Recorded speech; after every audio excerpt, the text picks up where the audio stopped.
priority before you learn. Yeah. All right. Good evening, everyone. I'd like to call this January 20th meeting of BPAC to order. Hope you all had a great holiday. Happy New Year. Did okay with the crazy weather. So we'll move on to roll call. Ms. Barber. All right. Brian Booth. Here. Chris Clark. Here. Jamie Jackson. Jacob Pathway. Linda Elizabeth. Joy Hines. Ben Mathers. Kristen Hawkins Spalding. Lee Anderson. I'm here. Adam Lynch. Here. Debbie Fultz.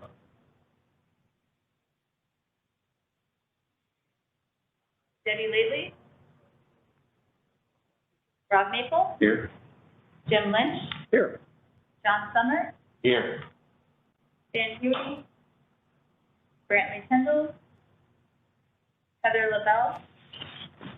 Stephen Littlewood. Yamina Jordan. Here. Aaron Frank. Hey everyone, I'm here. John Leisher.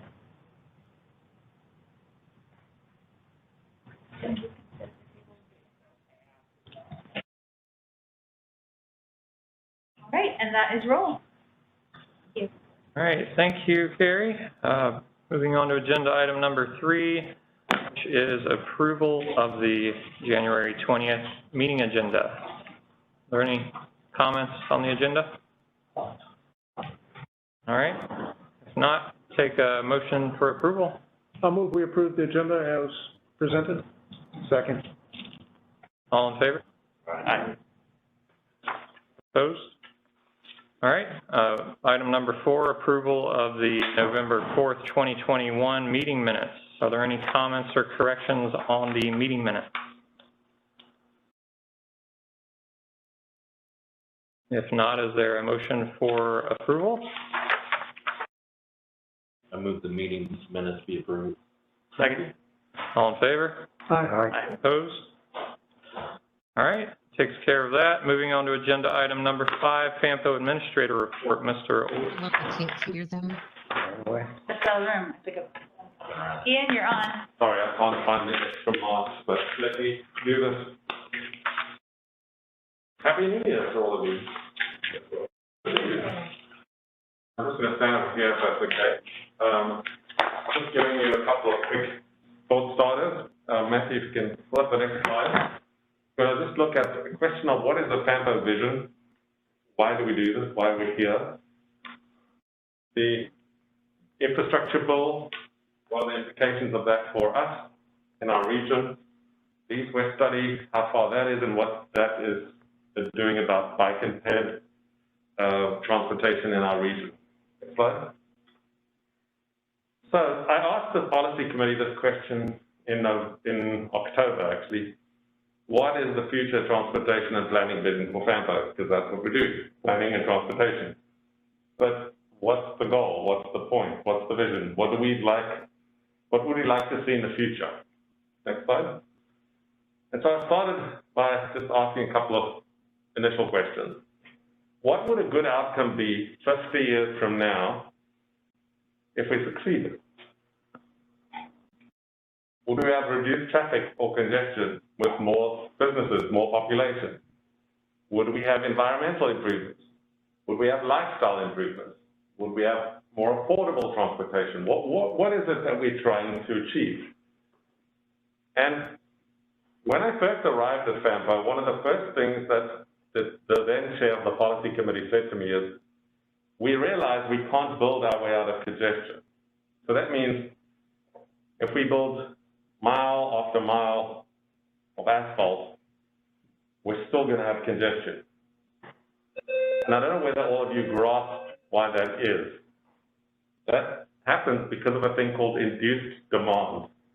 You'll be familiar with a phrase by Walt Disney.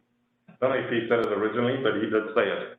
Build it and they will come. Remember, Disneyland, Disney World, build it and they will come. So the same thing actually applies to roads. Build more lanes on the highway and more people will come. So that what happens when you expand a road is that you give yourself breathing space, but you guarantee that it's going to be congested again in the future, assuming everything else stays the same. The population keeps slowly growing, new businesses start, et cetera, et cetera, et cetera. I mean, it won't happen in a place where the population suddenly leaves because of some natural disaster or something, but assuming everything else is the same, if you take the I-95, for example, and you just keep adding lanes, you're not going to solve the congestion problem because of this thing called induced demand.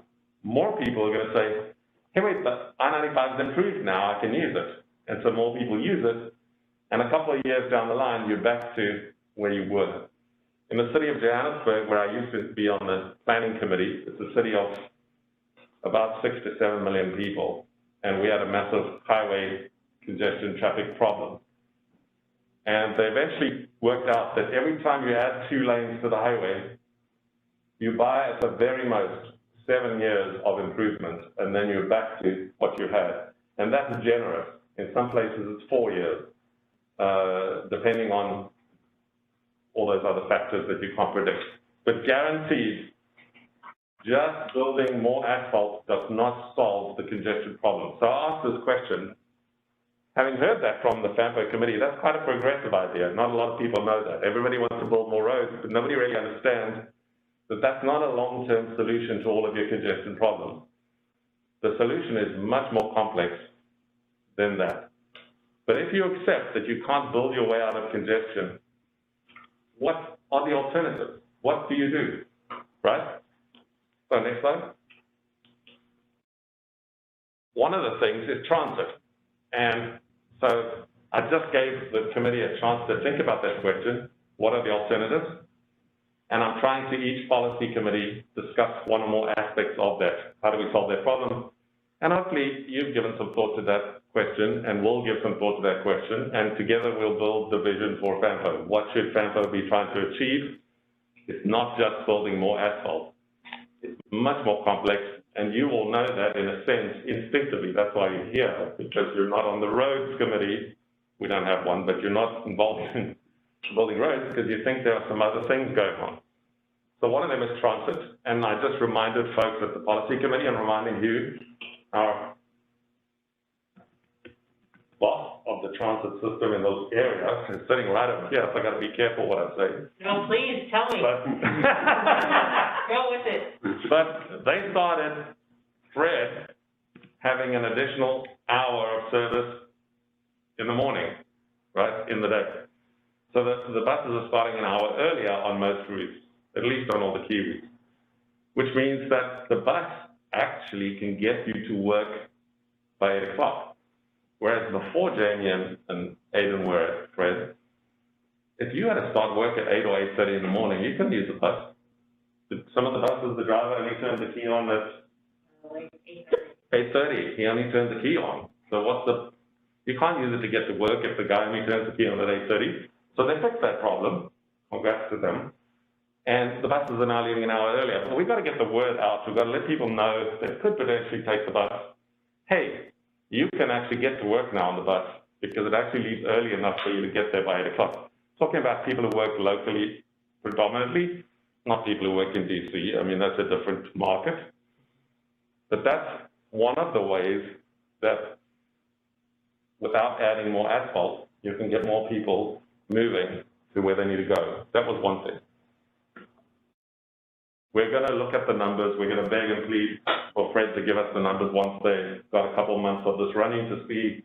I'm assuming we're going to get more riders, but we'll see what the effect is. Next one. Okay, so the bipartisan infrastructure bill, which is the short for that is BIF. I've forgotten why, but that's what it's called now. Just some key high-level points. And I've taken this, as you can see at the bottom, from another source. These are not my words. The bill gives $550 billion in new spending. So even though the bill is 1-point-something trillion, a lot of that is rolled over funds. In other words, it was being annually spent. In addition to that, $550 billion is new money. Includes the Reauthorization Act, which some of us call the FAST Act, before. So that's old money that in a sense is just being rolled over again. In total, the Commonwealth of Virginia can expect about $10.1 billion in new funding for infrastructure during the period of the bill. Next one. $110 billion to repair and rebuild roads and bridges nationwide, not in Virginia. $105 billion for public transportation and transit, like FRED and BRE and others. Virginia's allotment, we're looking at $1.2 billion in new transit funds. And sorry, I missed that. Virginia's repair roads and bridges, probably about $537 million for bridges and $7 billion for road projects. Next one. $65 billion nationally to bridge the digital divide with provision of high-speed internet connectivity, and we're going to get about $100 million of that for broadband. $55 billion for clean drinking water and eliminating lead pipes. Virginia will get about $738 million. $25 billion for airports. We'll get about $86 million. Remember, the Reagan Airport is in Virginia, right? The Reagan National. $7.5 billion for electric vehicle infrastructure. That's charging stations, essentially, where to plug in your Chevy Spark or your Tesla or whatever. And we're looking at $106 million. And think about these numbers. That's $106 million in 5 years to build charging stations for electric vehicles in Virginia, just in Virginia. It's a lot of money. Although the way things are priced in the U.S. Might not be as much as I think it is. Next one. The Commonwealth expects to receive $15 million over 5 years to fight wildfires and $21 million to protect against cyber attacks.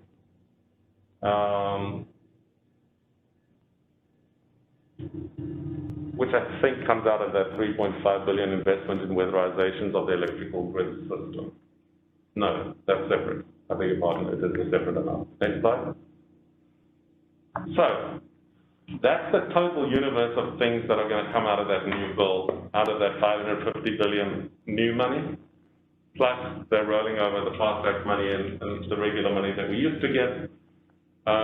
And what it does for us here locally is every one of the funding streams that we currently get, either to run FAMPO or to build infrastructure or provide transit, are being increased. I only found one line item in there that I could see that wasn't increasing. All the other line items are going to be more than they were in the past. But in each case, it varies, so I can't give you every single detail. We don't know how much our region will get. We only know the state of Virginia's approximate amount. The CTV voted on the 12th to approve the new budget, but that's never broken down by jurisdiction, and Virginia Department of Transportation, DRPT, and other authorities now have to break it down by MPO, by jurisdiction, by whatever, and they'll let us know the updated figures. So it's slowly boiling down, and we expect to hear in the next 2 months what all of our figures are.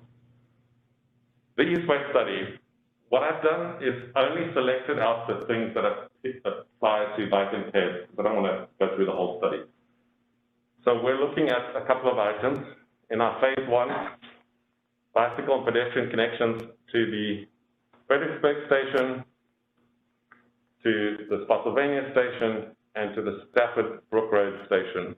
The other one, you remember the controversy at Leland Station about the bike and pedestrian path and the local residents and all that. So our East-West study is not going to wade into that because, first of all, funds have already been applied, a design has already been established. We're not going to go and try and reinvent that wheel. VDOT is working with the local community and the county, and we'll be doing bike and pedestrian infrastructure at that station. We're not going to interfere with that process. The other three we're looking at in the East-West study, what can we do to improve the situation? Next slide. We're looking at connecting a multi-use park from the end of Fall Hill and Cowan Boulevard multi-use park through Central Park to the Spotsylvania Town Center. So you've got the Fall Hill bike path and the Cowan Boulevard kind of bike path, doesn't have good markings and other things, but there is a path there. But when you get to the other end, or either end actually, there's connectivity issues, and so we want to look at, for the first time, how do we connect bikes and good pedestrian facilities through Central Park and Boston Town Centre. So we're going to look at designing that. Some engineering will be done. We are hoping on Monday night that the policy committee approves our funding and our task order for the consultant, and then we can appoint their consultant to do the engineering for this project. Roadway width, looking at where we can locate these things in detail to prepare them for smart scale applications and other funding, TAP applications and other funding applications.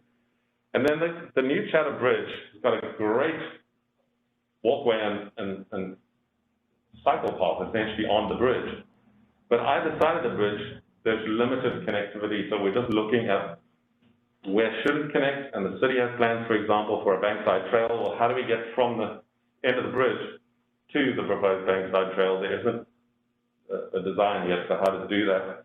And on the other side in Stafford, we're talking to Alex and Brandon and so on about what happens on the other side of the bridge. Next slide. For transit, just some very high-level things. We're looking at the high-capacity frequent transit to connect Boston Town Centre with downtown and the train station. We still have that at a very high level. Improved connectivity to VRE stations. We're not going to actually do route design and network design. We're just going to look at high-level analysis of where are the people that use that train station, where they're coming from, and what would be the best way for them to get to the train station.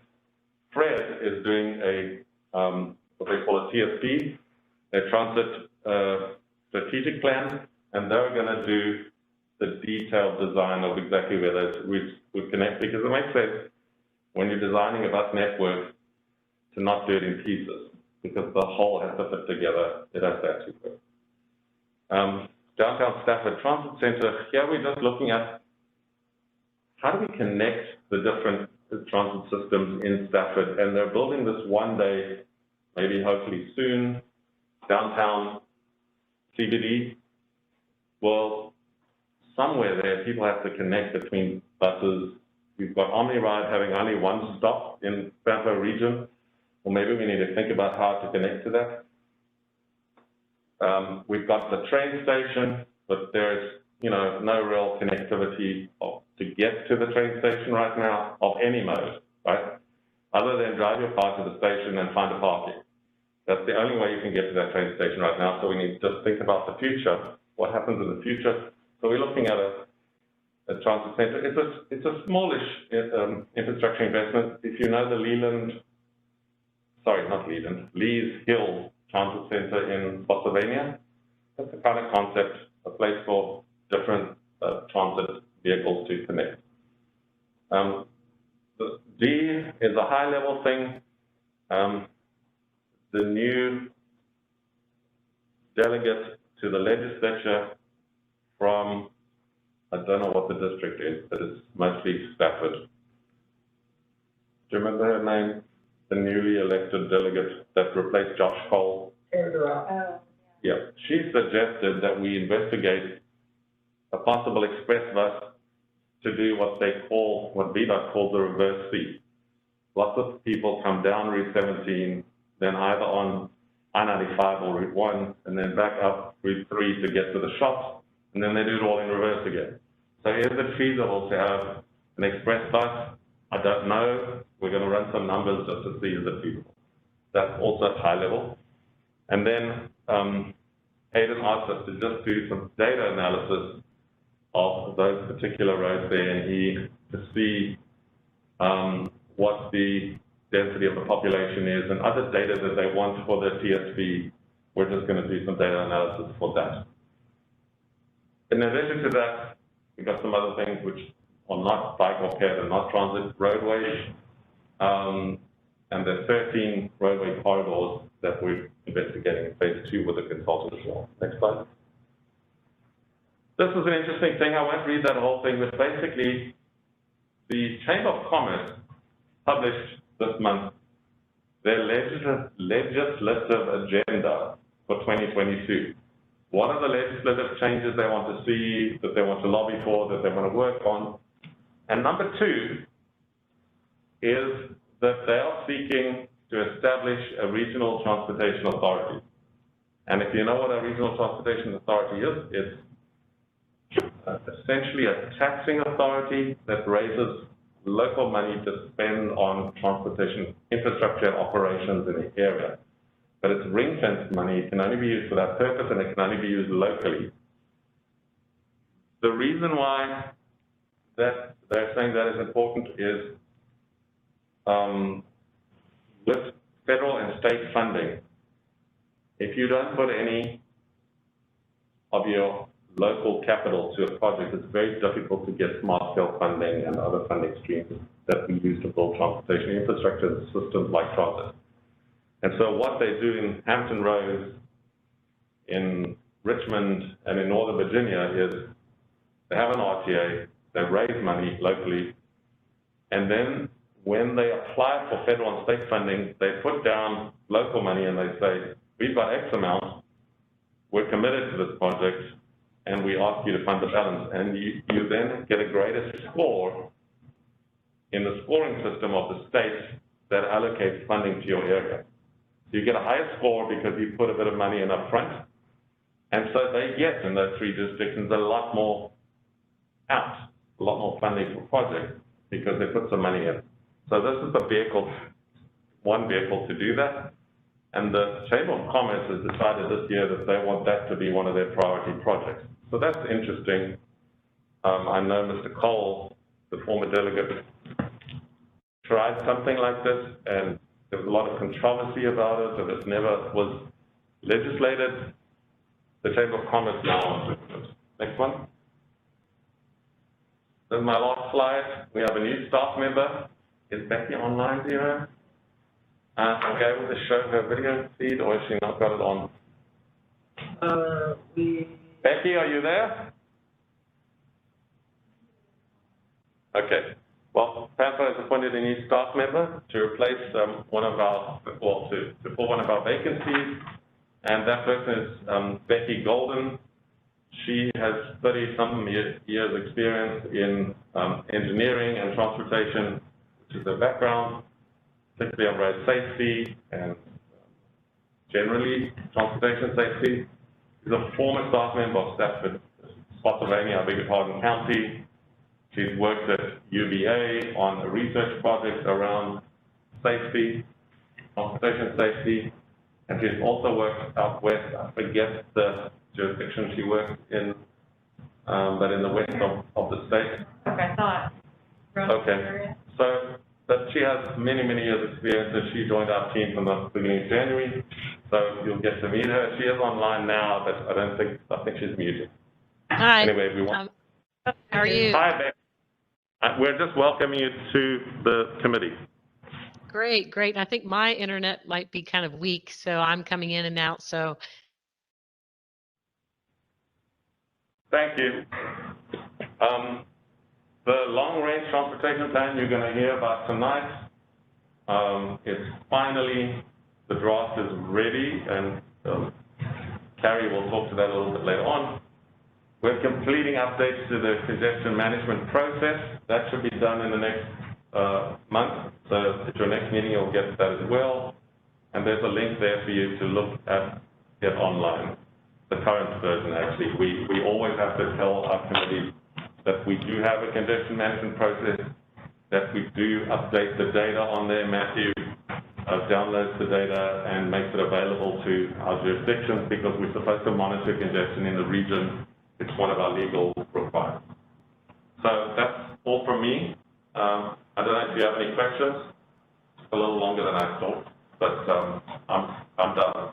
And I have one question. The Chamber of Commerce proposal for the regional transportation authority, would that cover the whole region, the whole GWRC region, or only the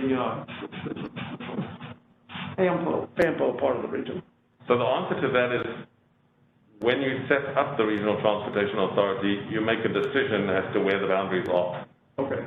So it depends on the legislation, and when it's set up, they determine that. I don't know what the Chamber's view is on that. the whole text of what they said is there in front of you, so that's all I know. They haven't actually said, well, we only want it for these jurisdictions, well, those ones I can't tell you. It's their proposal, and I'm sure we'll hear more about it during the course of the year. Okay. Well, thank you. I actually just have a follow-up question on that as well. So just a question. So when we do smart scale applications, typically, you know, the localities will submit applications, FAMPO will submit regional applications. How does that work with now this entity? Are they submitting applications on localities' behalf? Is it a third competitor in there? How does that work? So what their intention is, I can't tell you, but what I can tell you is that what works in the other jurisdictions is that they connect the regional transit authority to the regional authority, the MPO that is submitting applications, so that those things connect. So the RTA would not be eligible, to my understanding, to submit for smart scale applications. I think the purpose of the RTA in many other jurisdictions is to leverage that funding for smart scale. So Spotsylvania could leverage 50% of funding from the RTA sales tax on, say, the Route 2 widening project. So RTA will essentially make certain fund allocations to localities basically then to use as well. Yeah, that would be my understanding. I understand. The agreement would be by the localities in advance as to how the money will be spent on a regional basis. So when they set up the authority, they have to specify how much they're going to raise, where they're going to raise it, who's eligible to receive funding from that authority, what they're allowed to do with that money, and all of those rules funnel it to the smart scale or other funding applications, and it specifies it has to be so much for roadways, so much for transit, et cetera, et cetera. It's all agreed in the memorandum that sets up the RTA in advance. So you know beforehand how much is being raised, what it's spent on, who has access to the funding, and what they're allowed to do with the money. It wouldn't have to be just used for leverage funding. You could use it to fund the project solely on its own as well. That would be my understanding. Thank you. Okay. Jim? Yeah, Bill. One more question. If I wanted to attend the Fredericksburg, what is it, the Fred Bus? No, the Fred Bus meeting? What would it? Fred Transit? Yeah, the Fred Transit, because Yes, the boss lady here, you should ask her. you're doing She wants to attend a meeting that involves Fred Transit. So we have our public transit advisory floor meetings. It's open to the public. It's the first Wednesday of every month. Okay. The information is on our website, but you're more than welcome to attend. It's a meeting that's open to the public. Oh, great. Thank you. Chairman, over to you. All right. Thank you, Ian. Moving on to agenda item number 6, public comment. Are there any members from the public who would like to speak at this time? If not, we'll move on to agenda item number 7, 7A, presenting the 2050 Active Transportation Plan draft. Ms. Barber. All right.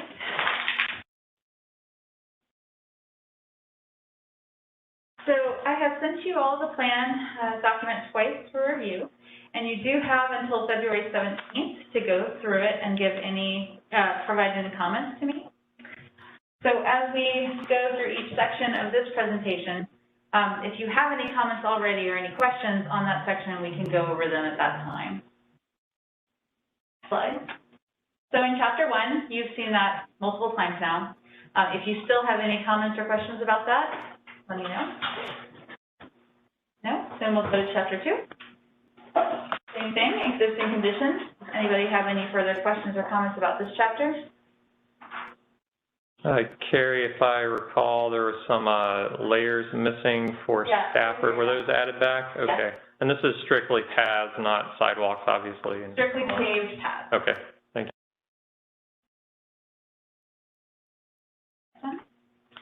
So Chapter 3, planning for active transportation. Did anybody have any comments on this chapter tonight? Yes. I haven't actually read the document yet, but I did have a question. Okay. Are you in the kind of next steps planning incorporating proposed or planned trails and paths that have already been set out there by the counties, you know, with the understanding that they're probably higher priority since they're already in the comprehensive plan and other documents? Yeah, we are incorporating those into the plan. Cool, awesome, thanks. Any other questions? Carrie, this particular part of the,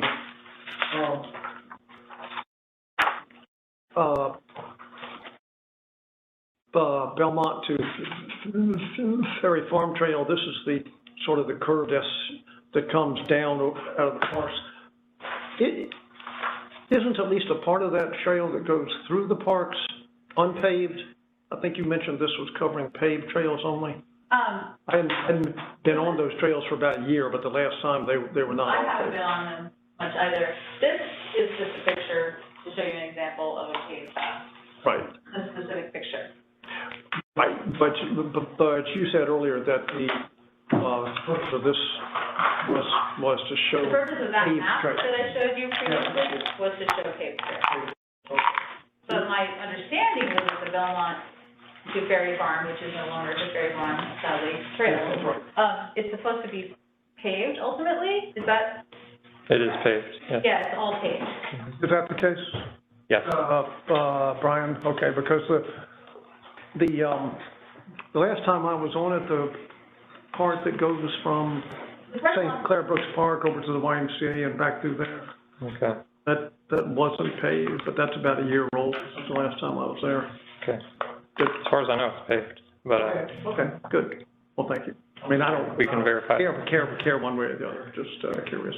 All right. Chapter 4. So recommendations. If you've had any chance to go over this, and if there were any comments or questions on this section. The only comment I had, sorry, jumping in front of somebody. In the document download, I didn't see the maps for the recommended. Yeah, so there are not maps for the recommendations at this time. Okay. That may happen when we amend it. Oh, okay. Gotcha. It was a time constraint. How do we feel about that? You know, visuals are always good, but because I would like to go back and add maps myself. yeah. So I hope to do that as time allows. But for this release, the staff and supervisor felt that there wasn't time. Okay. And so I believe the way it worked for Stafford at least was basically all of our recommendations from our 2019 plan were inserted into this one. So, you know, I don't know if that helps any. We already have obviously all the GIS layers for those routes all mapped out. You know, you can tweak things and make them show differently based on, you know, symbology needs and whatnot, but at least that'd be a good starting point if everything's pretty much consistent between the plans. That would be a starting point. There were some additions, were there not? The only addition, so there were a few recommendations from the previous plan, the FAMPO plan, that were not included in the Stafford plan. So those were kind of on top of, so you had all of Stafford's recommendations plus those others that we did not have that kind of carried over, obviously the ones that weren't complete yet. So maybe there's a, you know, I'm sure there's a way to merge the two together somehow. So. All right. Jacob? Yeah, just a quick thing. I was going to hold this till the member reports, but I might as well do it now because there was some text reference, just a minor thing. It references the Trailways Master Plan first written in 2011 and revised in 2020. Might as well report now that the comprehensive plan for South Spain County has been officially adopted. Okay. Updated, so the latest version of the Trailways Master Plan actually is going to be December 14th, 2021, so that date can just be updated. The only other question I had has to do with, you have the table 14 in chapter 4 for the bike ped infrastructure improvements, and then there's a table for the constrained long-range, constrained active transportation projects. Mm-hmm. I just wanted to confirm something, and it has to do with lawyers and Lewiston roads in Spotsylvania County, because I didn't see them listed, and I'm just trying to figure out if they're on a list somewhere or make sure that we're not missing them. I know in previous communications I had a CLRP like draft list that we had kind of worked through. And I just want to make sure I'm not missing something, or maybe they're rolled into some sort of non-bike ped project. But those were identified for shoulder improvements, especially with the access to Lake Anna State Park and things like that. They should be in the CLRP list? I would believe so, yes. Based on what we had done in the past. I pulled this draft. It was June 30th, 2021 draft. We did short, midterm, and long term. I don't know if you kind of cut it off at a certain. And you said lawyers? Lawyers from Courthouse Road to Stubbs Bridge Road as paved shoulders, and then Lewiston from Route 208 to Fairview Road. I just want to make sure. I can follow up with you. You don't have to. Yeah, follow up with me. Okay. Because if they were combined with a roadway project, that's where I'm. In here. That's where I'm just paranoid. It's okay. Okay. The project specifically. Trying to get her down. The bike ped project is not in the CLRP. Right. However, if it was overlapping with a different roadway project by a different name, yeah, it may be in the CLRP. Okay. Just control F in theory. All right. We've probably been through this, but it's just that area is important. So thank you. Yeah. We'll double check. That's all I have. Thank you. Okay. Anyone else for chapter 4?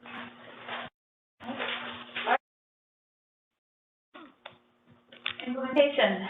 Anyone have any questions or comments on this chapter?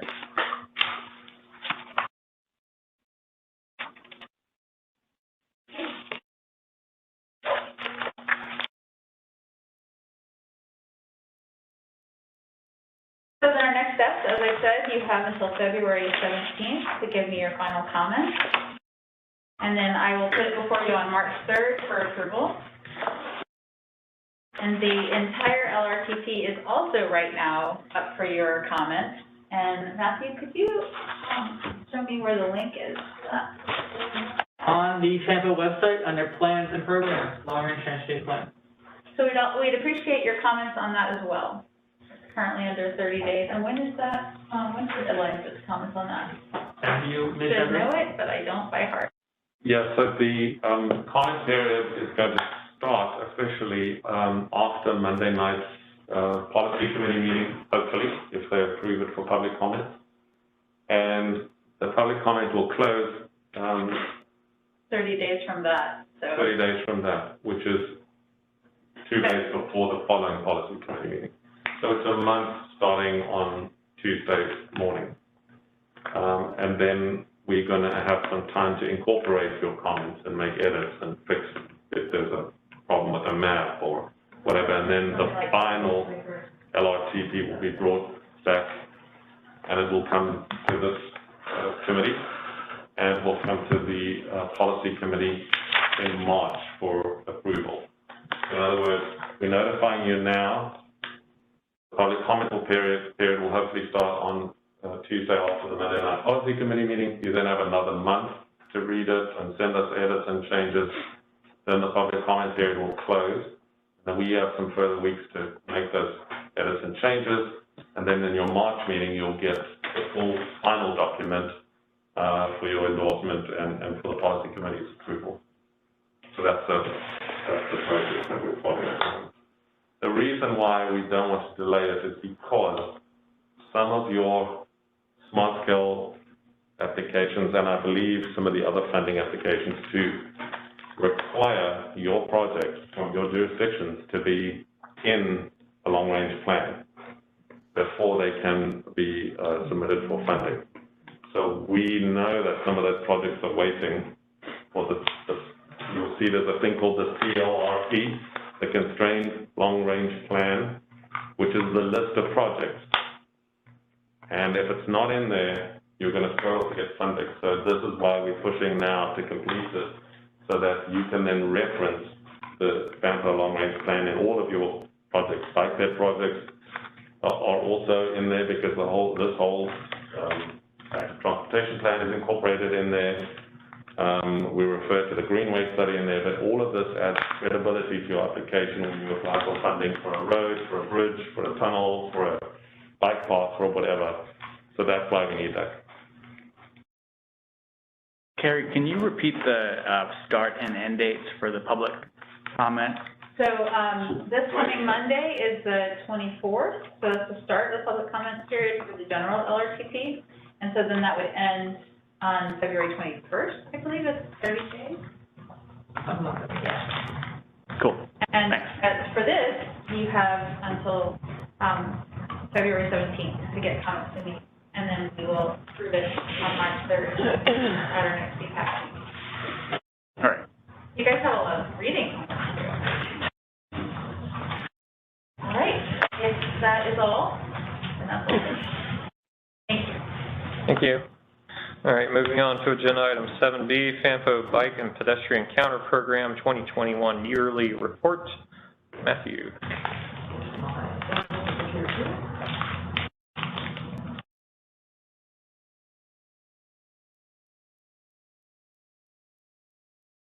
All right. So, the bike type counter. So we're going to go through kind of the 2021 data that we have here since the counter was placed at its current location. So it's currently in the city of Fredericksburg, along the canal path near the dog park. So you can see that on the map right here. The river is to the upper right, the canal path is there, UMW is to the kind of left of the map there. So it's been in place since January of 2021, January 3rd or something. And this location, according to our 2018 Eco Counter report, had the highest count in the Fredericksburg region. So that's one of the reasons why we placed it here. In total, in 2021, there were 230,906 trips, with a daily average of 633 trips. So just going to go through a bunch of the data here. If you have any questions, feel free to stop me on any slide. We can jump right into it. So the monthly profile, we can see the profile by month here. Of course, the colder months, January, February, November, December, a lot less people. You have the peak in the spring, March and April, when it's like the perfect temperature, 70 degrees. Goes down a little bit in the summer when it's too hot, 90, 100 degrees, whatever you want, and then back up a little bit in September and October when it's cooler again. So our top month generally is April. This time it was April of 2021. So again, those are the total counts. So in April of 2021, we had over 25,000 people along that section of the trail. And the daily average in that time was 852 people. So our daily average overall was 633. That upper limit was over 850. That lower limit was February, 410. And one of the things you'll notice as well as we go through later on in the presentation is that with these months, a lot of them are weather dependent. So you might remember last year we got a snowstorm, like an inch or two of snow, in like mid-January to mid-February, like every weekend. So that definitely hurt the counts a little bit, and we'll show that. We'll talk about that a little bit later on. Well, in April, I think it was a very dry month, very nice weather. There was a lot of trips. While, for instance, in May, there was a really big rainstorm at the beginning of the month. So there was a lot less trips on days like that, which really do impact the counts, which we'll see. So the total counts, this is actually by week, to give you a little more in-depth look. The top week was April 4th through the 10th, with an average of 962. So remember, the overall average was 633. The upper limit was almost 1,000 per day, which is pretty awesome to see. And we see several other months that also beat 900 here, or weeks, I should say, in March, April, potentially one in June and September as well. And the worst week, as I was talking about a moment ago, was in February 7th to the 13th, with an average just under 300 people per day. And that week was certainly impacted by the weather. So again, it gives a really good look at the overall seasonal trend. You have the humps in the spring and fall, the lows during the winter months, and then the summer kind of in between that spring and fall peak. So the daily profile, looking at specific days here, we go from Sunday to Saturday. So the top days, of course, are on the weekends. Generally, Sunday and Saturday are about equal. And then kind of during the week, that Monday, people are like, oh, I want to get outside, let's exercise, they get out on the trails. At the end of the week, not as many people on the trails, right? 591. Personally, I look at my step counter, I know that I do a lot less steps on Friday than I do on Monday for that very specific reason. So it is really interesting to see those daily averages here. And you remember I said the daily average was about 633. We can see specifically those upper limits are in the 750s. On a daily average basis, and those lower limits are in the 500s. And one item I also didn't talk about here, but I'll mention, the upper limit for a specific day, I know I talked about month and week, specific day I believe was a little over 1,000, I think 1,200 people. And the lower limit was like 10 or 15 due to storms, so. Hourly profile, again, a little bit more in depth here. We get to look at those humps again, but specifically at certain time frames. So we get a lot of people going out after 6 a.m. You get that hump until about 9 a.m. People going out on the trails in the morning to exercise, to walk their dog when it's really nice out. Maybe also people walking to work, who knows. And then it drops back down during midday while people are doing other stuff, while they're shopping, while they're at work. And then back up in the afternoon where you get a very specific peak around 4 and 5 p.m. So you see in the morning how it's more, over 3 or 4 different hours. That afternoon peak really is right around 5 p.m. And that's kind of generally the theme here is your upper 8, 9, 10, and then 5 p.m. is when you have the most people out on the trails. And then after 5, as it starts to get dark outside, it goes back down. Yep, questions?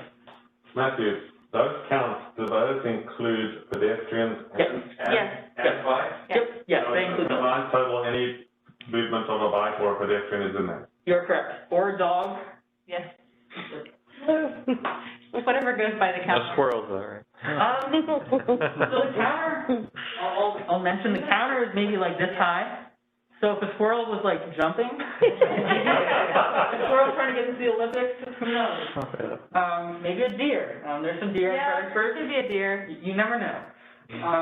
A fish jumping in the canal. I'm not sure if there's any fish, so maybe not. Okay. So yeah, hourly profile here, you see those 2 different humps. So similar to the spring and fall, in the middle during the summer, same thing during the daily profile. You see that morning, middle during lunch, and then the evening hump as well. And even though I think the canal path is technically closed after dark, I'm not certain about that, but there's still a few people who do use the trail at midnight possibly. So I know I've probably used it at 10 o'clock a few times, but day-by-day comparison. So looking at that daily average, but the hourly profile per day. So we see our Sunday, Monday, Tuesday, Wednesday, Thursday, Friday, Saturday here, all in the different colors, and I'll try to point out a few. I think it's kind of obvious what these 2 upper ones are. Those are the weekends. Those are your Saturday and your Sunday. Your massive peak on the weekend is in that morning, that 9 a.m. to 11 or 12 when people really want to get out, when it's really nice weather usually, and they want to get out and enjoy it. There's a lot of people on the trails on Saturday and Sunday mornings. And you also notice you have that peak in the mornings on the weekends, but it goes slowly back down. There's no afternoon repeat. It's just generally kind of a slow trend back down into the evening when it gets dark outside. So I'll point out overall, the morning trends, 5, 6, 7 a.m. are all kind of the same amount of time, same amount going up, but the weekend it just continues up, whereas weekdays it doesn't. In the evenings, generally the same thing. It all kind of slowly peaks down around the same timings here. And during the weekday, that's these big clumps that you see here in the middle of the screen, the black, the red, the green, the purple. You see that peak during the midday. So I showed you on the previous screen how you had the even hourly profile here. That morning peak, you can clearly see is skewed by the weekend. So the weekday is not as many people going out in the morning, whereas the weekday in the afternoon, there's a lot more people going out in the afternoon than, say, the morning. Whereas the weekend, it's a completely different idea. So really interesting to see that as well in our trail data. And again, you have a lot less people on the trail at 2 p.m. So if you're someone who doesn't like people, go on the trail at 2 p.m. Or midnight if it's open, but if it's warm enough outside. It's a little cold tonight. So again, a little more specifics here. So I said we're going to talk about some of the weather specifically, what affects people going out on the trails. So this is last year, January 31st to February 7th. 1 full week, Sunday through Saturday. You have really cold weather earlier on in the week. And I have down here kind of labels for the type of weather. So those first 3 days, it showed that we got like 2 or 3 inches of snow and the snow flurries. It was really cold weather. So I know it snowed on Sunday into Monday. So you don't have that many people on the trails. You have those people who are crazy enough to go out on the snow. Awesome, but the majority of people stay off the trails. And then it slowly creeps back up later. For instance, on this Tuesday here, you see a really big spike in the afternoon. And that would be the people who are going out once it gets warmer outside. It's 30 degrees in the morning, it's almost 40 in the afternoon. I'm certainly going out in the afternoon. And then again, warmer outside, the 53, 57, really nice outside. People probably realize this week, it's been cold all week. I'm going to go out on Thursday, so that's a really big spike. And then Saturday, of course, a really big spike on the weekend. It's really interesting to see here as well with the different weather trends. Another week, more specifically, April, a really popular week. We have those trends on the weekends, that Sunday, that Saturday. A lot of people are going out, really nice weather. You also see peaks here at certain times of the day. So that morning peak, that afternoon peak, that 77 degrees, really, you can really see the spike there in the data. People going out, and it's really nice outside. So if it's 50 degrees, like Thursday, you won't see that spike as much. Not as many people here, but it's really nice. You will get a lot of people going out on the trails at 4 or 5 p.m. because they get home, they're like, oh, it's beautiful outside. I'm going to go out for a walk. I'm going to go walk the dog, go for a run, whatever it may be. And then more specifically, getting into the data a little bit, you see here on the Monday where it's 81 degrees, beautiful outside for most of the day. But you see I've listed thunderstorms there. It's thunderstorms at about 4 or 5 p.m. So you see there's no spike on this Monday in the afternoon because it's thunderstorms around 5 p.m. Whereas all the other days of the week, there is that afternoon spike.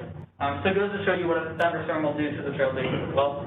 It rained on the Friday again in the morning, so not many people in the morning. A little bit of a spike in the afternoon. Most people didn't go out in the cold weather, I would say. In the rainy weather, the wet pavement. And then again, you can clearly see on this Saturday the morning peaks as I showed in the previous few slides. So how about 2022? What are the plans for the bike ped counter in 2022? How does the count look so far? There's an obvious week here that we're going to look at, the week of the big snowstorm, where you got about 14 inches of snow. I think it's pretty clear when it snowed. It was really nice on that Sunday, almost 64 degrees, and then it froze. Of course, I'm showing the daily high temperature here, so that's 46 degrees. I woke up at 6 a.m., there was no snow on the ground. It's like 40 degrees or something. So that's when that warm weather was. But you see those few crazy people to go out when it wasn't snowing yet at 5, 6 a.m., and then nothing later in the day. It was about 13 people, 15 people this whole day, and that was because of the snow. And then you see slowly creep back up throughout the week. The trail is still covered in snow and ice, slowly melted off, slowly cleared. More people wanting to get out on a Saturday. In the winter, you can clearly see that peak in the afternoon when it's warmest in the afternoon. So really interesting to see here. Comparatively, this week is down like 60, 70, 80% from last year at the same time. So interesting to see there. And certainly cool to see that Sunday has a ton of people and then nobody the rest of the week. So next steps, this represents a full year of count data on the highest used trail. And then what is the significance of that data? So I've kind of explained the significance of all of that. Really cool to see all the trends that we've seen. And then what are the plans for the bike ped count in 2022? Do we want to place it elsewhere? Potentially at other sites that we are looking to place further trails at. So existing trails or potentially future trails. And then what would BPAC like to see for the bike ped program? More counters, more analysis, more streetlight data as we've shown in the past. So I will turn it back over to you guys. I know that was a lot, but happy to take any questions. So we've talked a lot about streetlight data, especially this time last year. Yep. Have you compared the numbers, the actuals, with the streetlight data to see what the accuracy of streetlight is from our standpoint? Yeah, the streetlight data is, I have to emphasize, the streetlight data currently, as is an index. They're hopefully planning to add actual count data in the future, but currently it's just an index of, they think, overall the bike ped. So it can't be used for exact counts currently. It can be used just to compare. So I will say it's, I think, about 40% higher than what, say, this count location had. Okay. So really what streetlight you can do with it is you can do a calibrated count. So I can put in this data for a daily average of 633, and streetlight will then calibrate all the other locations I analyze. So that's a good way of understanding that 40% difference is that by going in and calibrating it, and that certainly helps a little bit. And at that point, if streetlight does add actual count data, I would love to expand this further into that data and use this to calibrate it. I'll say, they say you want about 6+ locations to use calibrated count data for an accurate assessment. We only have one counter, so we can't do that to the extent that they would like. So I've only done it limited at that one location so far. But it certainly is interesting to see that, you know, if you have 633, streetlight will say it's maybe around 1,000. You calibrate it calibrates that location down to 600 something, and then it calibrates all the other locations down about the same range. Okay. Do you know how much one of those counters, the physical counters, costs? So we go through a company called EcoCounter. We bought 2 EcoCounters several years ago. One of them currently is not working, but I believe they cost about $4,000 to $5,000. And then there's also a monthly or yearly fee to use their dashboard system as well. EcoCounter, I want to say, is one of the most popular programs. Arlington County has a really good data dashboard that's combined with DC and Maryland data as well. And I believe they use EcoCounter for a majority of their counters. I do have a kind of a side question, which is if anyone's ever heard of the red light program, or is it like Respect Red program? In there's another place it's located in Virginia. I forgot. Starts with an F. Not Falmouth, but another place in Virginia. And I wanted to know, since they have a like a way to track like traffic, you know, like what you're doing with BPAC, you're tracking micro-mobility vehicles, you're tracking bicyclers, you're tracking people who are going down the paths and the trails, which is great.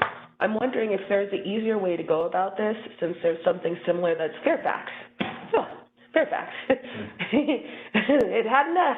So in Fairfax, they're doing something called Respect Red, which is similar to California's red light program, which through the Department of Transportation tracks with photographs, surveillance tracks cars when they go past the red light. So for pedestrians walking, or for bicyclers or micromobility vehicles, or anyone who's pedexing, it could be a caution, like a cautionary danger, if they actually go past the stop sign, stop light, and then someone's crossing, like a Boy Scout is helping Grandma cross the street, sort of thing. And the Boy Scout's not there, and Grandma crosses the street, and suddenly you have some drunk driver. So my point being is, because there's surveillance technology that already exists through these types of like VDOT-sponsored programs, I'm wondering if it's possible to just streamline it throughout the George Washington region, to have the same types of cameras monitor the surveillance for bicycle, pedestrian types of crossing. And furthermore, there are companies that design these types of cameras that are already pre-approved by VDOT, that are already like paid for in the budget. And I'm wondering if that's something that could be like worked into this, or vice versa, that could afford for there to be like multiple forms of surveillance, and also add tax dollars to the counties for keeping people more safe, and then add tax dollars to police officers who are combating traffic issues. So it was just a thought of mine, and I wonder if any of the three things could work out together. I know school buses, a lot of counties are interested in school bus cameras for those stop signs, and that has been super successful in a lot of counties across the country. So there's certainly plenty of opportunities in the future. But yeah, there's nothing in our region currently, and people get scared by the word cameras or surveillance. That's also a push. I'm not, go ahead. You need special permission from the state to install those, I think. From VDOT? You have to get express permission from the assembly, I believe. Really? Like Fairfax probably went to the General Assembly and said, we want the right to do this. Can you give us the right? And then they all voted. The governor signed it, everything. Oh. Because I don't think we could do that here. There's a grant that's available I'm from... not keen on walking on a trail where there's Speed cameras are not something the state of Virginia has very many of. I think for that very Speed cameras? I was talking about red light cameras. Red light cameras. Yeah, Fairfax has, so you have to go, so I wouldn't mind, I'd go pitch it. So that's the camera that takes a picture of a car that runs yeah, red light plates. And then takes it, right. and... I thought that's what she was referring to. No, she's talking about trail surveillance. No, I'm talking about what you're talking about. Okay. You can only have so many red light cameras based on population. That's true. Oh, that's different. King George can only qualify for 2. So that's not counting pedestrians. Exactly, but that would save costs. Since there's already a budget available for that, we would, per 10,000 people. Yeah, so the city would qualify for 2 or 3. 2 or 3. And, you know, as the 2050 projections go up, we could qualify for 4 or 5, but that would save costs of like $4,000, $5,000 per camera.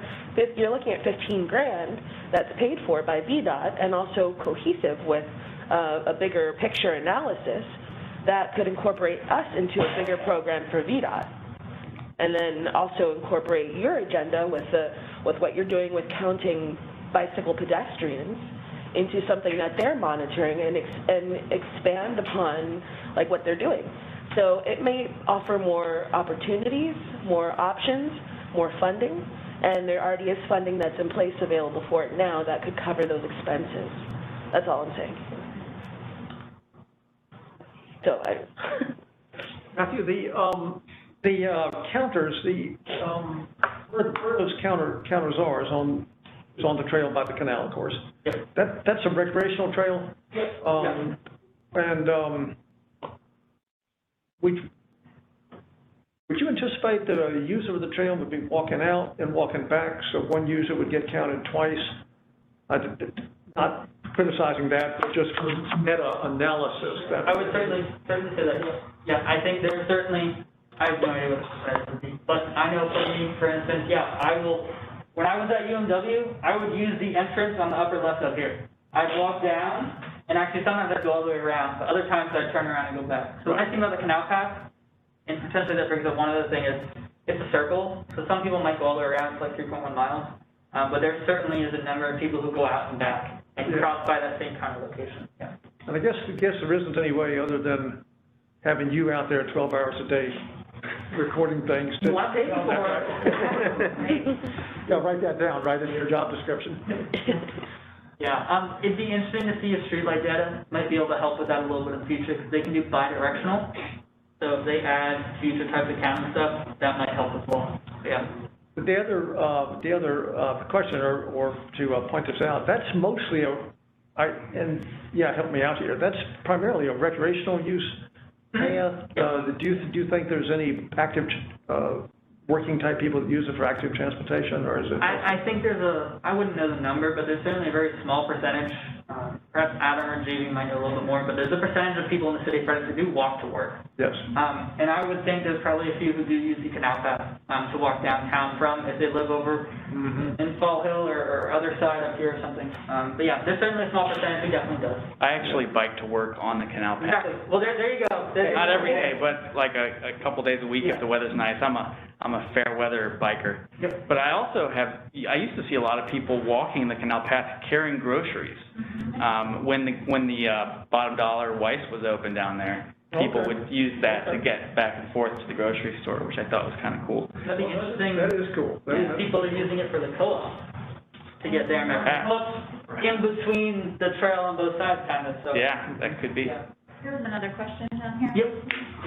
Yes, you alluded to the idea that it took 6 cameras to really map it, and then maybe asked if there was a desire for more cameras. Is there a desire for more cameras? Where would they go, and what would they do? Yeah, so I think the desire for more cameras, me personally, sure, I'd love to see them, but I think that'd be a decision for BPAC if you guys would like more cameras. There's the whole question of funding, where you get funding from and all that. So that would certainly be something that would probably a request maybe come from one of the local jurisdictions for more counters for the region that we could then use in this program. With that, our 2018 Eco Counter report, we had, one of our staff had gone out every 2 weeks and moved the counters around and attained an average for, I want to say, 21 different locations in the region. So that potentially could be used as a baseline for understanding higher count locations, and maybe you'd place, I don't know, 2 in each jurisdiction, right, for a total of 6. And then use that to then use this in this Eco Counter program, but also supplement that streetlight data if you wanted to. More counters is always better, so it'd certainly be cool to look at and see the differences. I'm certain there's difference on some Stafford County trails when it snows versus some city of Fredericksburg trails when it snows, right? So. I just have one more question, if I may. I'm wondering, like 2050, you know, a lot like what, oh boy. Ian. Ian, yeah, sorry. No problem. But no, a lot like what Ian said, you know, the question is, what are we planning for? What do we want to design before it's actually here in front of us? So my question would become things like, you know, I'd have to do a poll and ask residents, how do you feel about surveillance and monitoring, keeping the neighborhood safe? I believe there's a direct correlation between surveillance and law enforcement. And my concern is what happens when, I'm sure it's a lot of people's concerns, if they're traveling down the Greenbelt path and it's been 20 hours of biking, you know, or if someone's walking at 9 o'clock at night and they couldn't get a bus from school and it's a teenager who's 16 years old and it's a female or a male or whatever, and they have no chaperone, what do you do if they're in the middle of a trail and it's dark outside and there are buttons you can push and campuses and stuff like that? But it's helpful to have like something that basically is aware of people so that in case of, you know, I think someone mentioned it, someone mentioned it, emergencies, right? I didn't mention that. Someone mentioned, so. I agree. Who said that? In case of emergencies or anything that could go wrong, like criminal activity, things that worry me, and something I love about Stafford is that it's safe. I come from California where there's a lot of stuff happening, and it's safe, and I have to give a lot of kudos to law enforcement officials because of the fact that when you feel safe, you can create things like parks and bike paths, you know, and walkways. And so when you have things like that, all kinds of crazy stuff can happen. Drug deals, you know, rapists, convicts, people lurking around the corners. We do have in Stafford a jail not far away. So safety is a really big deal, and it's a very topical point that I think we should really talk about in terms of what your cameras can do, right? Or what more cameras can do. I'll say these are not actual cameras. Oh. They're not cameras that tape, they're not cameras that take pictures. They're just tracking. They count movement, and that's it. Okay, well, what if we had something that was designed for multiple purposes? And I will say that there's been multiple studies, and they're referenced in the active transportation plan, that trails do not increase crime. In fact, they decrease it. Right, but, right. So crime isn't really a problem on trails. Well, you're saying there's no crime that happens on trails? I'm not saying there's no crime. I'm not making that kind of statement. I'm saying there have been many, many studies over the last 30 years, many studies nationwide, that the presence of trails in neighborhoods decreases crime. It does not increase it. Right. No, I'm not saying that it increases crime. I'm just saying what happens if crimes get committed while you're alone on a trail. You know? Those blue light stations over at Mary Washington. Yeah, where you can push a button. If the budget is there, those are I wonder if useful. those would be a good addition. Is that something we could work into the active transportation plan? That's something that would be interesting to try and find funding for. I wonder if we could then pair blue light cameras with motion sensors for counters then. Yeah. You know, just keep it, well, looking 50 years from now, when you look at things like more people flooding in from D.C., there's a lot of stuff happening in D.C. You know, any metropolitan city has, and sorry, I'm taking a lot of time here, but people flooding in, looking at the population density and the increase of people, just from now to, you know, every 10-year span, which was on the packet. You know, you're looking at a high population, high influx of people. So you don't know who these people are that are coming in, whether they're renters, they're homeowners, they're, you know, what type of income they have, what type of mental health they have. So a whole comprehensive plan is something I'd be interested in looking at, and maybe I can add to this by doing that. We brought up a whole different conversation. So maybe this is something we could look at maybe in the future, incorporating some kind of personal safety aspect to the long-range plans, kind of having that as a starting point. Maybe have I'm not sure if there's some statistics out there or not that we can query to figure out, you know, where these incidents are happening, but that might be a possibility too.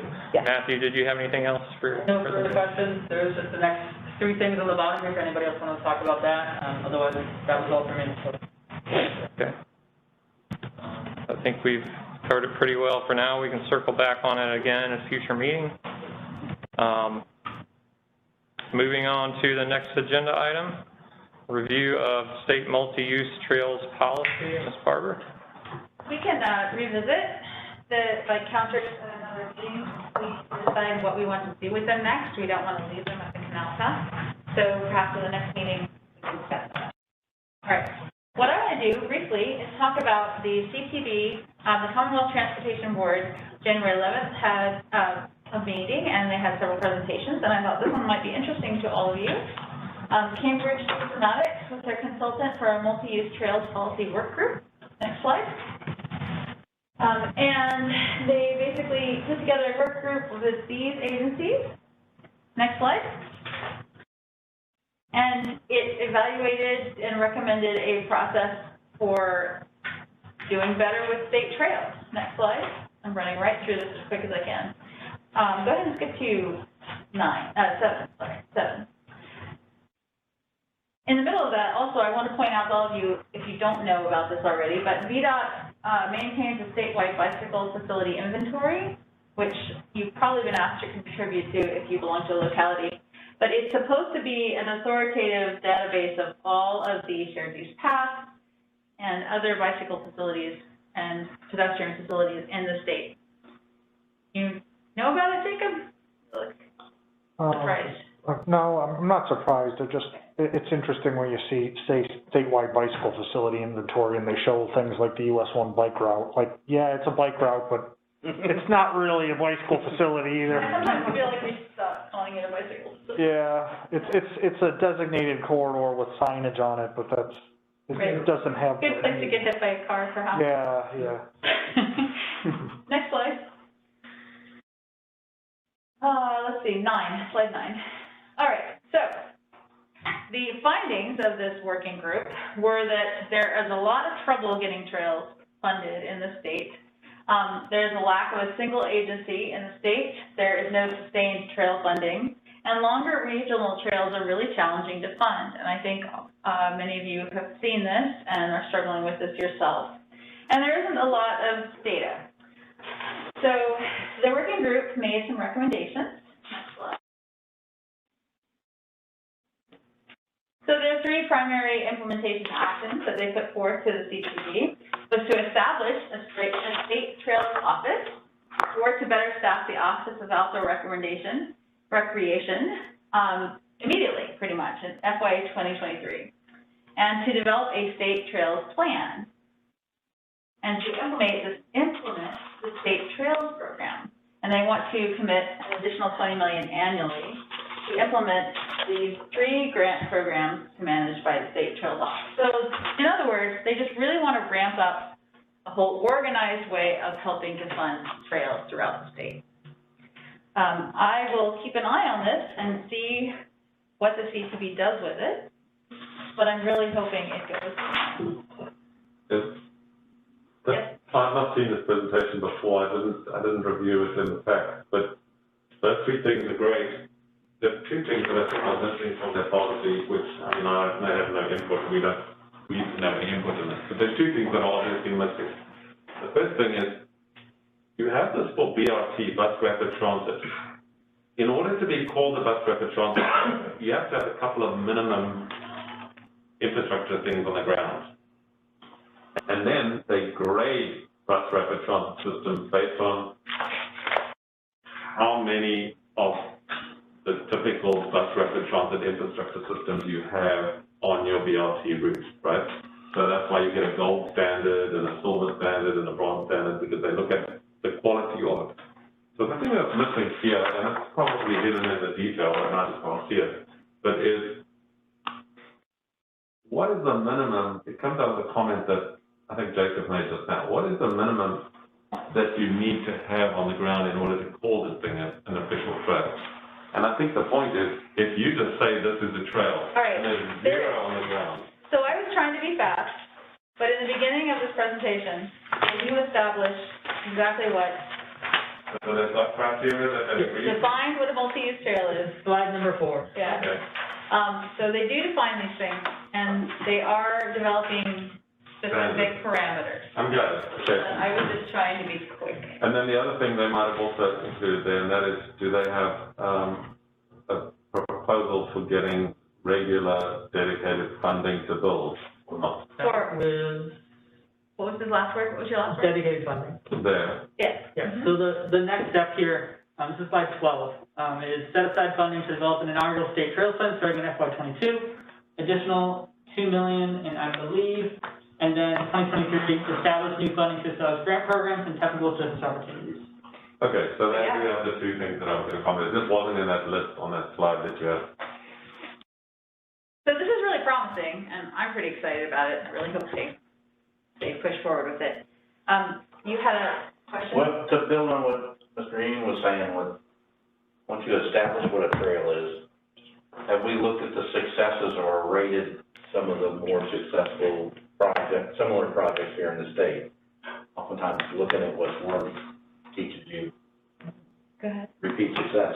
So I can't speak specifically too much for trails, but there was a CTV presentation at, I want to say, the October or November meeting, and they basically talked about the Smart Scale program, which is the state's main funding program for transportation projects, transit, rails, bike paths, roadway, and they talked about the successes of their projects. They basically said, you know, this transit line, they projected would have an increase of 7% ridership, whereas the actual increase was like 60 or 70%.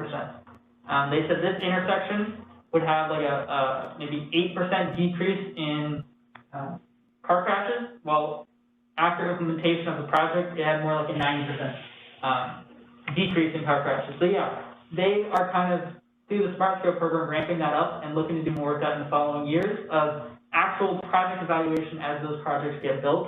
And I'm certain that for Smart Scale, they've looked at bike path stuff, and I would bet they'll look at similar things as well. So I think the state's done a really good job at looking at some of those items, and with Smart Scale being new, they're still trying to add a lot of stuff. There's certainly things missing, but like that, but they are getting there and adding it. So it was certainly really interesting to see, and looking forward to how it comes along, especially with the bike path stuff. For instance, why is the canal path so successful, and why is a trail in Stafford and Celebrate, Virginia not, right? Figuring out things like that. The obvious answer is population density, but things like that. And where it goes, where it doesn't go. You had a question, Jim, actually, sorry, he. A minute ago. Yes, I was going to point out that the Virginia statewide bike ped committee is having their winter meeting next. That's on my correspondence. It's on the agenda. Oh, good. Their winter meeting is next Tuesday. Yes. And this is on the agenda. Okay. So just. You mean to raise your hand? Yeah, I'll make this quick. There's also federal funding, FHA. Yes, we work with all that. All that, okay, already, yeah. But this is just a big boost to state coordination of trails. Okay, I was gonna say they have a grant open right now. You might be interested in. What's the name of this? It is the Tech Innovation Grant, $2 million. The what? Oh, the Transportation Alternatives Grant? Yeah. No, this is specific. Oh, did you say innovation? It's not, yeah, innovation, not tech. I said tech because I was thinking of tech, but it's an innovation grant from the Federal Highway Administration. Okay, for yeah. $2 million. Yeah, I'm familiar with it. Okay. Just to clarify, VDOT would be in charge of this, this would fall under the umbrella of VDOT, is that the idea? Oh, no, it's multiple, okay. I wouldn't say that. I think, hold on. Let's see what they're saying. Office of Outdoor Recreation. Yeah. And I'm wondering if that might fall under VDOT and DCR both funds. I'm wondering if that might fall under DCR for recreation. It would be great if it did, because that would be, like, maybe combine them or something. Because we already have a lot of ways to fund trails through VDOT, but we don't have something for off-road trails, which is something we have talked about here.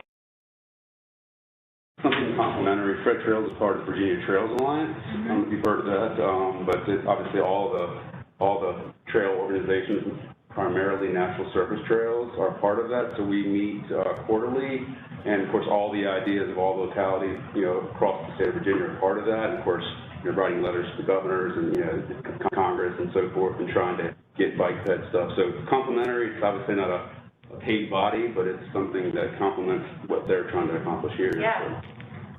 What is that? So Virginia Trails Alliance. The one.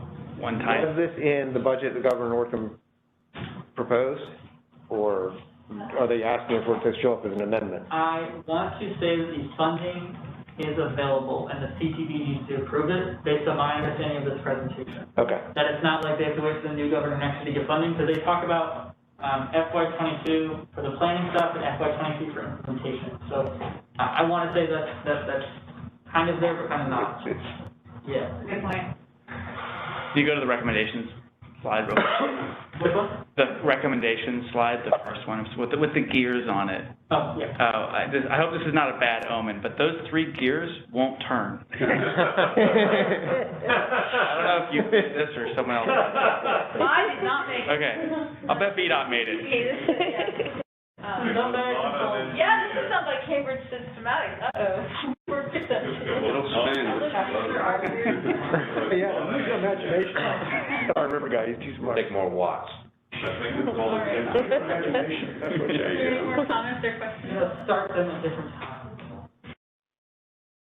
I don't think so. Thank you, Carrie. All right, now the really fun part, 7D, elections for vice chair. This is an action item. Lots of us are missing. Yes, there are, and we can certainly, well, I don't know, can we? We had one. Well, I was the vice chair, and I. You were vice chair, now He was the vice you're the chair. Yeah. So now there's a vacancy. If you think it's appropriate, we could. Well, I guess there's no guarantee of more turnout next time, but. Do we have a quorum? Well, our bylaws do not require. That's a scary thought. And in the past, we have made decisions about whether or not to vote on something, just depending on whether we thought there were enough people here or not. Yeah, you've got 8 committee members, and you've got 4 jurisdictions here, all right? Yeah. So we'll start off with, does anyone have any discussion about who they think would be a good fit as vice chair, or want to put forward a nomination for someone that's present tonight, preferably? Who's eligible to be the chair? Anyone. For vice chair, I mean. Mm-hmm. Can you put up the participants who's online, so we know who else is Peter, but And not just as a Peter? refresher, the vice chair is basically chair in training. Right. So you're committing to vice chair and then becoming chair the following year. So. Can we have time to read people's bios? Like their history and like do our research and do analysis on it, so it's not like, oh, you're really smart, I like you. You know, is it possible to do that? Or, because I didn't study enough to make a sound decision on who I believe would be able to lead this, you know, the best. It's really one of us who knows somebody who's been around for a long time. Like I was going to ask Jacob if he would be willing. Jacob, you've been with this group forever. Come back around and do it again? Yeah, he just served. It's just been there. Year before last, right? I mean, I can come back around if y'all want me to, although it would seem like we're just recycling the same 3 people or something, but so it's the will of the group, I guess. Is that because you're representing the jurisdictions? Is that why you guys get stuck with it, or? I don't know. Our names just came up. To answer your question over there, if I may, it's a very small group, and you typically don't get more than like 1 or at the most 2 nominations. So it's a very small thing, the election, when you elect an office bearer. And also, because we don't even have a single nomination, we haven't prepared people's resumes and so on for you to read up, because we don't even have a name yet. So I mean, you can either nominate somebody today and then think about it until your next meeting, or you can elect them tonight based on the fact that, you know, they've been on the committee before or something like that. But the point is, it's a very small group, and most people kind of know each other because they've been around. If you're new, obviously you won't. But we usually just take nominations from the floor, from the group of people who've kind of been here for more than a couple of months. I mean, even the CPAC chair, he had hardly served on the CPAC at all, and they nominated him, and he's now the chair. He was like, how many meetings? But that's because they had gone without one for a while. Exactly. So there's not a history of 10 people who want to be the chair. So it's usually been an easy election because, you know, there's usually only one person who gets nominated, or two at the most. Okay, and our decision should be today, right now. I mean, it's up to you. Well, I had let you guys know at the last meeting that we were going to be voting on this. To get down? So you've had a couple No, months. it doesn't have any impact on me.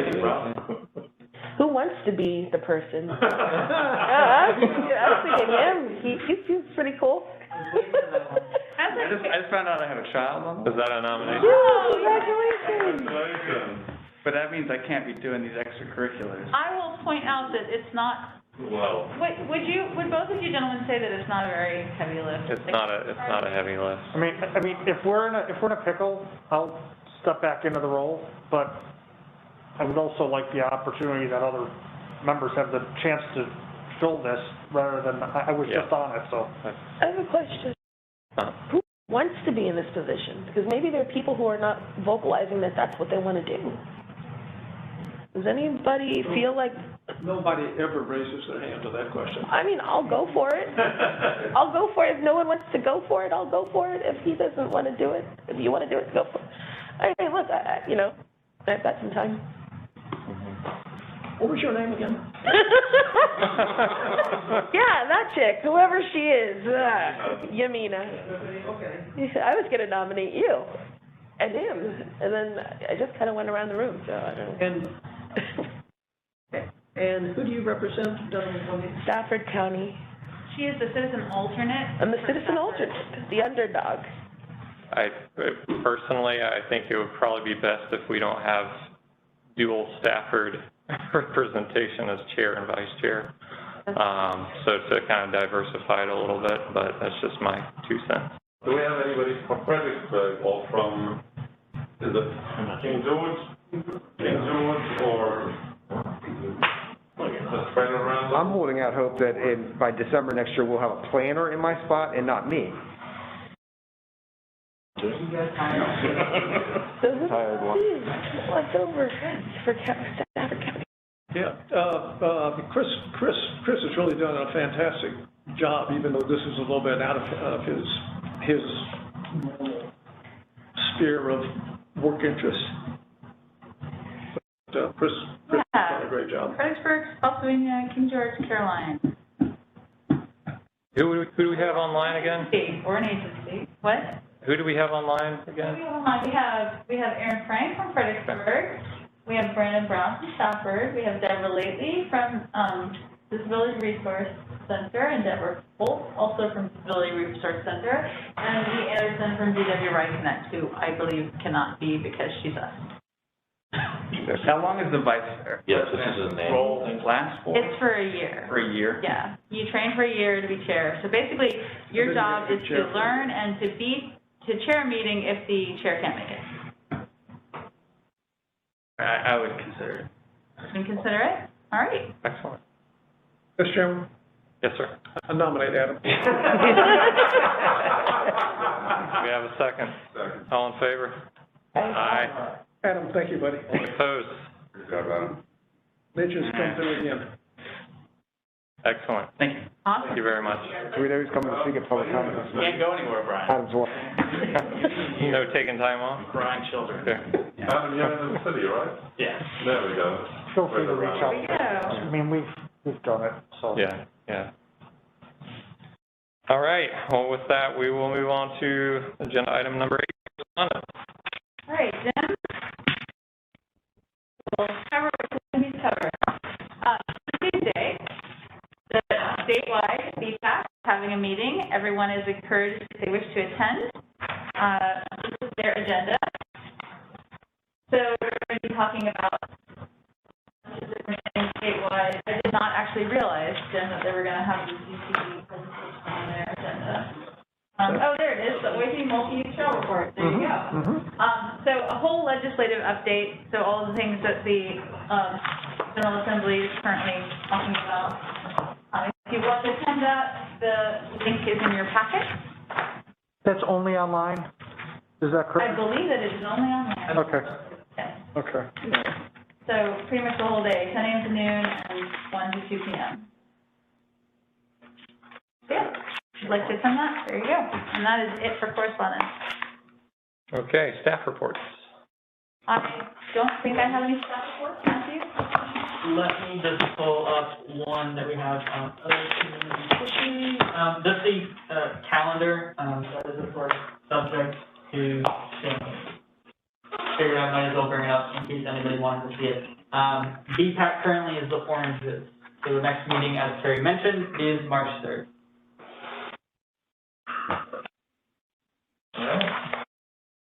Next item is member reports, and I'm not going to call out names for this, but we can just kind of go around the room. Anyone with anything to report and chime in? Go ahead. So this is speaking as myself, not as Friends of the Rappahannock. I've been involved with starting up an advocacy organization in the city called 15 Minute Fredericksburg. It's a group of citizens that are trying to advocate for what we call a more livable and better connected city. So it does a lot of work with pedestrian safety, bike connections, and also advocating for things like infill housing and walkable places. So if anyone is interested, we have a website. We don't have any social media yet. The website is fred15.org. And we are hosting an event on Saturday at Riverfront Park. We're going to be doing a traffic calming tour. A lot of our people live downtown or in places that are already walkable. We're trying to find ways to improve street design to slow down cars and make it a more safe and pleasant walking experience. So there's a lot of great examples already downtown. So we're just going to walk around and go across crosswalks and point out things about the street design that we think are good and talk about ways that you can take those and maybe, advocate for the city to do them in your neighborhood. We're also on the advocacy front, trying to encourage the city to keep its stop for pedestrian crosswalk signs, like these little plastic flexi signs that sit in the middle of intersections, up all year round, because right now they take them down in the winter months to make room for snow plows, and that's a reasonable policy, as we know from the last couple weeks, but it's still something that we are interested in talking to the city about. And I know there is a city councilor who is working to put it might already be on the agenda for this coming Tuesday's city council meeting. So if anyone from the city is interested in learning more about that, you can come to the meeting or talk to me. All right. That's all for me. Yeah, that's great. There it is. You can also join our newsletter there on the sign up in the blue box there. They'll send an email back in about 1 second. So. Great. Can't wait. Yeah, good. If I may, Fredericksburg Cyclist Club, John Summer, we had a fantastic cannonball in the process. Most amount of riders we've ever seen, most amount of revenue, most amount of donations. We gave thousands of dollars to the local Fredericksburg Food Bank. They became partners with us this year. 2022, we're going to knock that out of the park. We're thinking about moving the cannonball. Stafford drivers are sometimes mean. That was the only downside to our ride. So we definitely will have a 2022 cannonball. It may be in Spotsylvania. You're going to test the meanness of the Spotsylvania drivers. They are much nicer. We ride a lot down there anyway, and Stafford's in a hurry. They got to go somewhere. Forgive my ignorance here, but what is a cannonball? It's we have a local road cycling club, and it's been an annual event for about 20 years. It's only moved one other time, but the Fredericksburg Cyclist Club puts on a cannonball century, metric, and a half metric. Oh, I'm sorry. I was imagining something. I was imagining someone firing. Shooting a cannon. Yeah, I'm sorry. You got to forgive me. I apologize because you already explained it. And I'm like, how does that fit into lighting a cannonball? We do it like a cannonball, but we're on bicycles across the country.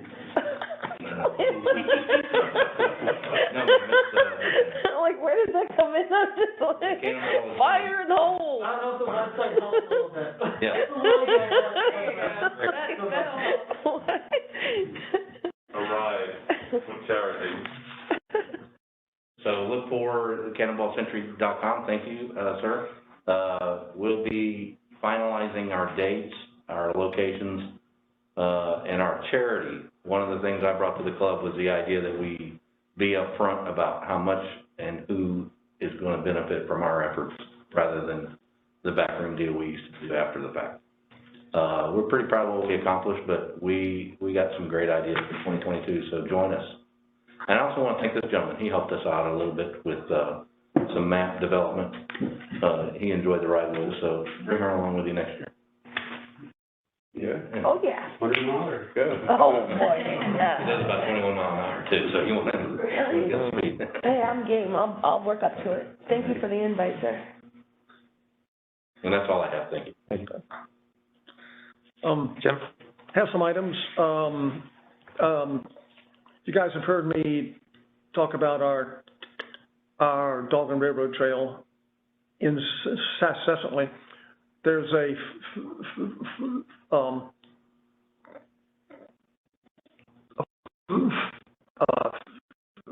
400-acre parcel of land called Lake Caledon that the trail runs through. Senator Stewart has introduced a budget amendment to acquire this Lake Caledon, as it's called. It's all property. Caledon. It's directly across Caledon Road from the park. Okay, so it would be an addition to Caledon Park. Because of his seniority in the Virginia legislature, we have a lot of hope that will go through. Okay, now corresponding to that, Delegate Torian has introduced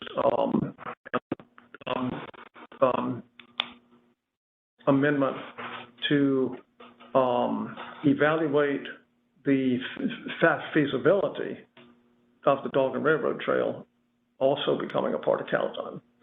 So these are actually two really very, very, very interesting and very long-awaited activities in the county. So we're real happy about that. And hopefully the legislature will approve those. We'll see. The other thing I wanted to talk about just briefly, everyone's aware that when Maryland approved the new Potomac River Bridge to replace the Harry Nice Bridge, at the last minute they reneged on their agreement to have a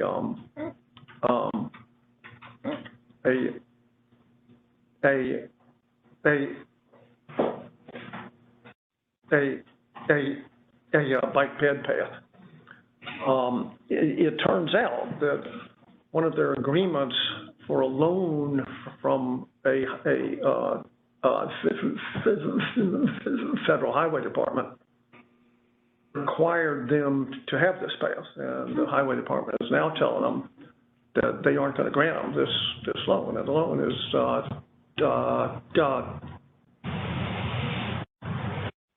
$200 million, which is a hefty piece of the total cost of the bridge. So a groundswell of group is beginning to arise to see if a possible replacement for that would be to keep the current bridge in place and totally dedicate it for bicycle and pedestrian use.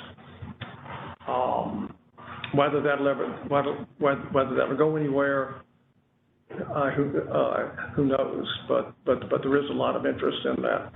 I think there's some technical issues with making that work, but there is a groundswell of interest about that. So we'll see how that works out. And I think that's all I've got, Mr. Chair. Thank you. Interesting updates. So the new bridge, do you know much more about the details of that? Is it additional lanes? Is it? Well, the new bridge,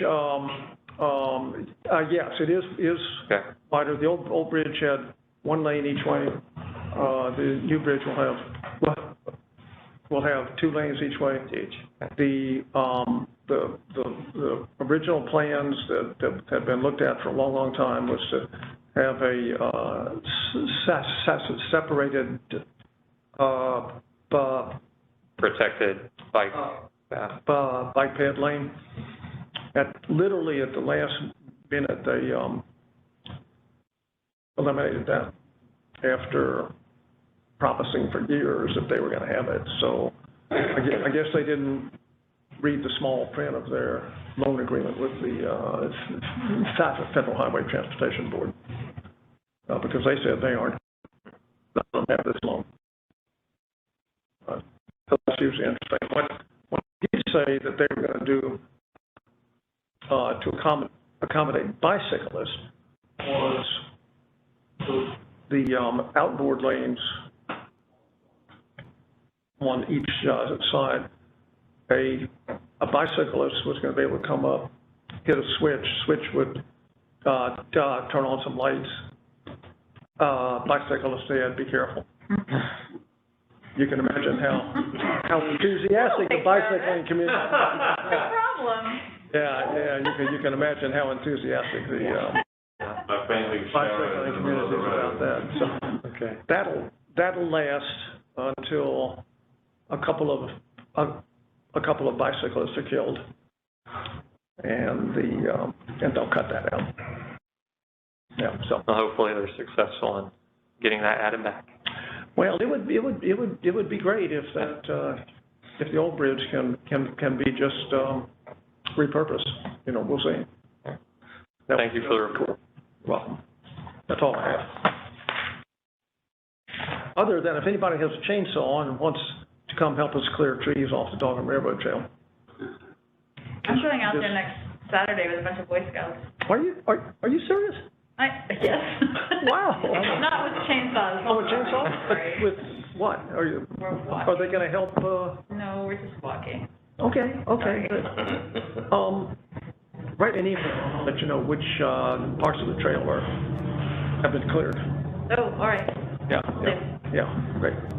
So on that note, Fred Trails has we have a lot on our queue this year as far as building a new trail. We have about 3 miles, hopeful of new trail being put in between Mott's and the quarry. Hopefully some stuff happens in between the quarry and Mott's, still working that. But on the note of the snowstorm, the 30 miles of natural surface trails we have, as we've seen all in the streets, have been devastated. So the last 2 weekends, we've invested almost 300 hours. Actually last Saturday, 30 degrees, I had 38 people show up. Wow. Had 7 saws, and we cleared 16 of 30 miles, and we have close to 200 trees that we've cut off the trails just in that time period. We still have half the trails to go, so wow, that's great. It's a monumental effort, and of course, all volunteer-based, but a lot of saws and a lot of cutting, and UFW students and all people coming out of the woodwork to help out. So it's definitely exciting for unfunded recreational volunteer, 100% volunteer groups. Definitely, I can appreciate all the chainsaw stories that I've been running one for the past 2 weeks. I do have one question. Adam actually kind of answered me a couple weeks ago, possibly, but do you guys, do the Smith Run Trail over by Town Boulevard by any chance? So currently, so technically in our MOU with the city, all the parcels that have off-road trails are in the MOU for Fred Trails to for maintenance and build stuff. However, Smith Run is not one of those right now, even though the parcel is listed as one. I have a meeting next week with the new director of Parks and Rec.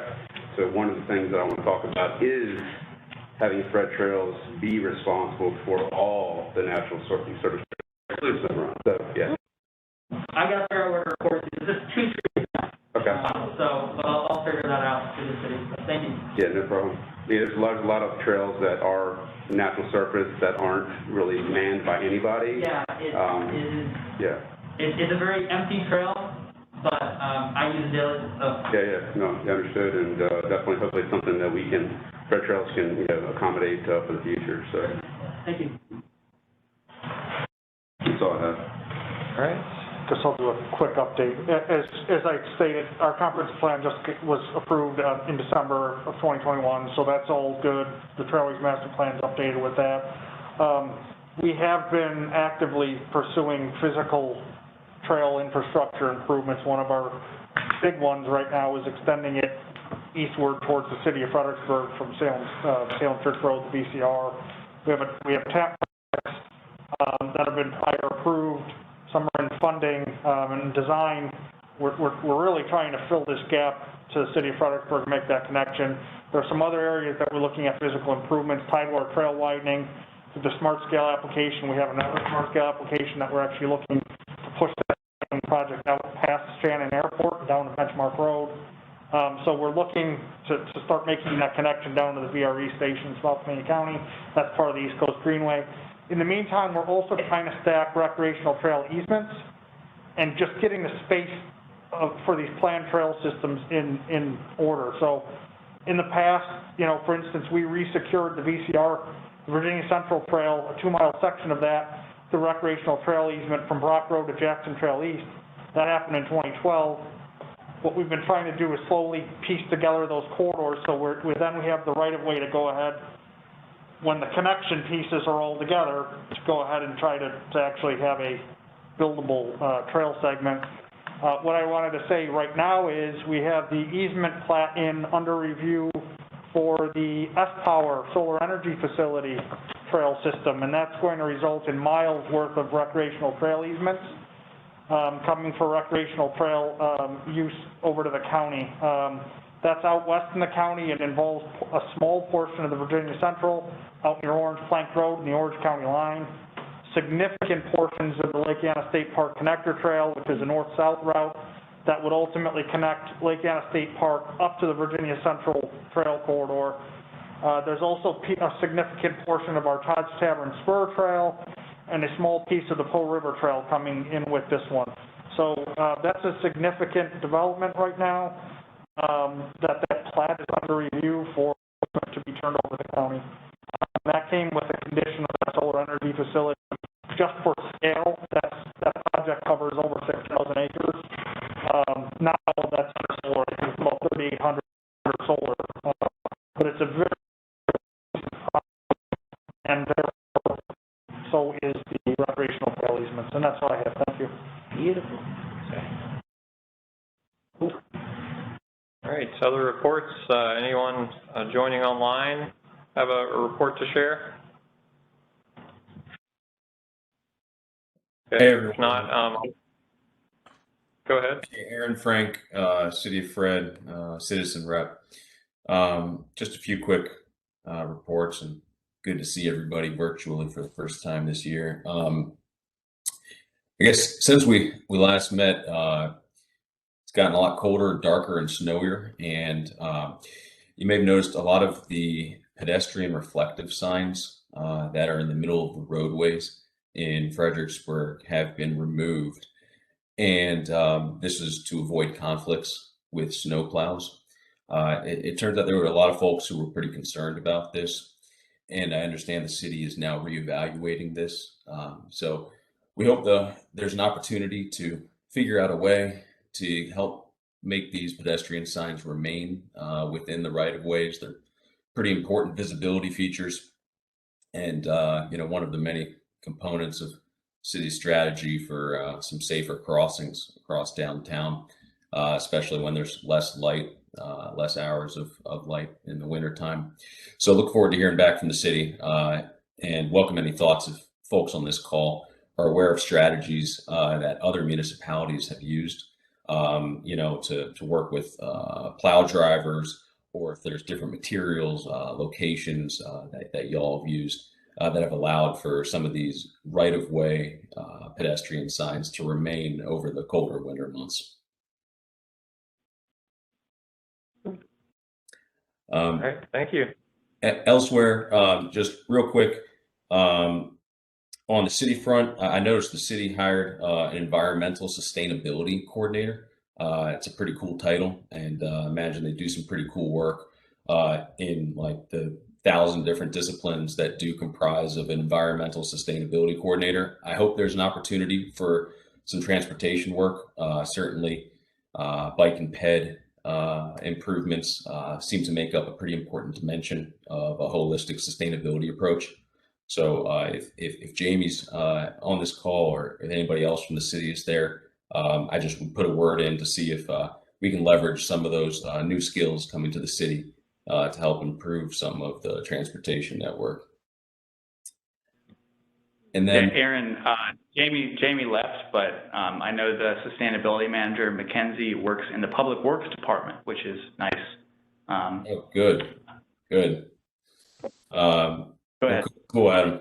And hey, thanks for stepping up into that role, Adam. So my commend to you for doing the because you said no. I texted him and he said no. All right. Lastly, just beginning the year, General Assembly's back in session, and just a couple bills out there that actually went to Transportation Committee today.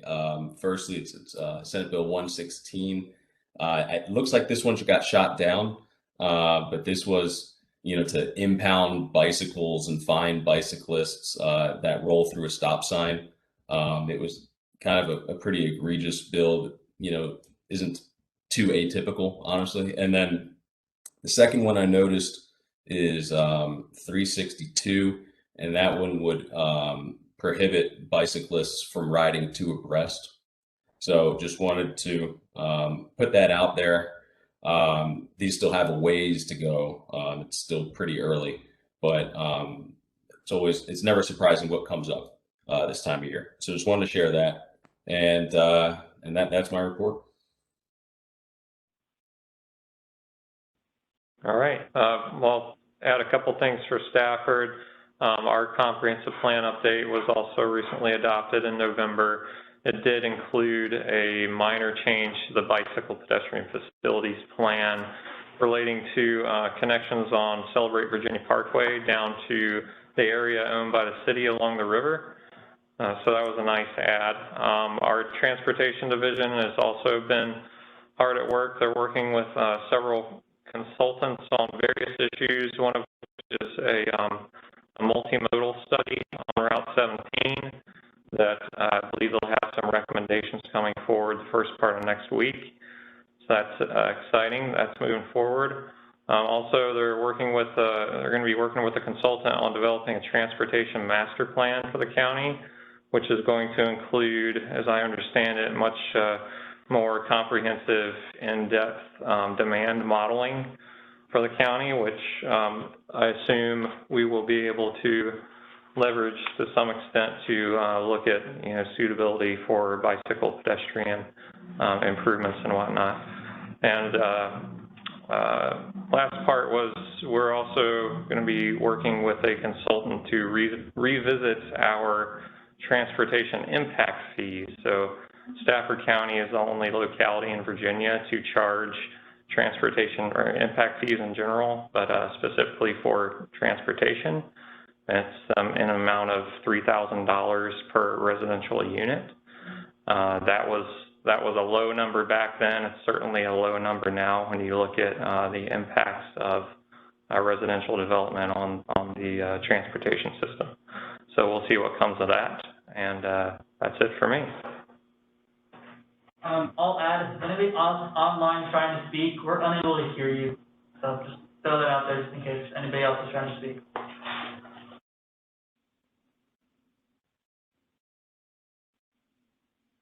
All right.